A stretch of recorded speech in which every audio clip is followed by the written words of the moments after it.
Hey there guys, how's it going? And today we are going to be talking about the Thermco certified thermometer. Yeah, this is a very nice thermometer. I work in a lab and I work with thermometers all the time. This one is a very nice one, but you have to be very careful with it because it is very fragile.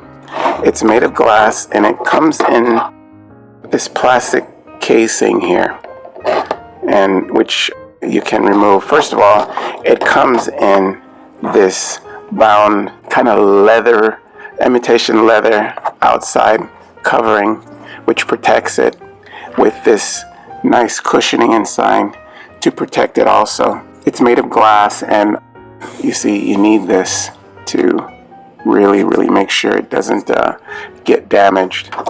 And also it comes in this plastic casing, see, to actually keep it nice and protected. Okay, yeah. And okay, this comes off, you see, and the actual thermometer is inside. Yeah, see? Yeah, see? So this is a thermometer that's used for, what I use it for on pretty much a daily basis is to calibrate temperatures in regular tap water, or like distilled water, or sterile water, or even saline, to make the temperature what it's supposed to be. Yeah, and the range on this thermometer is it goes from minus 20, which is really pretty cold, to 100 degrees Celsius. Yeah, so it can get pretty hot. Yeah, it goes all the way up, see? Yeah.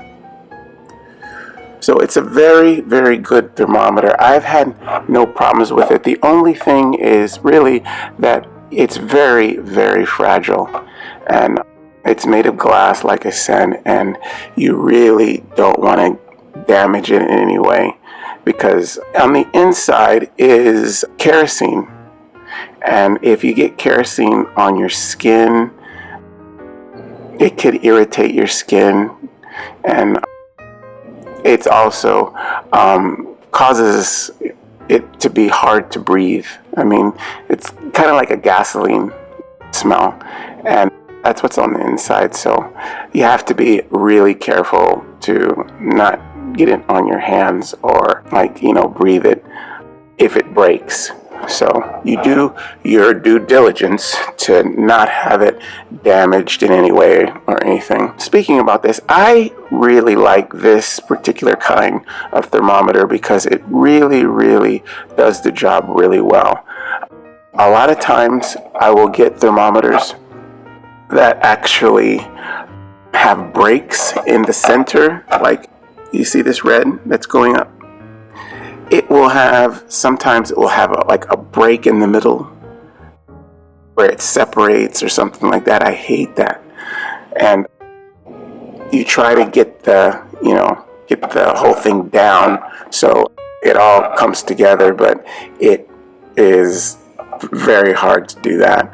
And these don't tend to do that. Usually the ones that I have an issue with that do that have the mercury inside, and they tend to separate some. You don't want to get bubbles between your readings, because then you have to adapt somehow, like you have to adjust like for the bubble, and you're wondering, am I doing this right or what? But I like these are really good, and I've been using them for a very long time. I'm talking years. Okay, I wish there was a way that they could make this out of some kind of a thick plastic or something, so you don't have to worry so much about it breaking. But yeah, so I don't know, maybe someday, or maybe they have them, but I just haven't found out about it yet.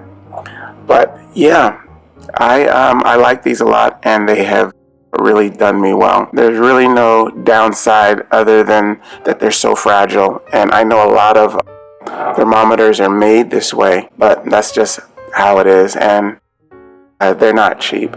So they're good quality. You have to be careful with them, and you get what you pay for. They really, really do the job really well. Yeah.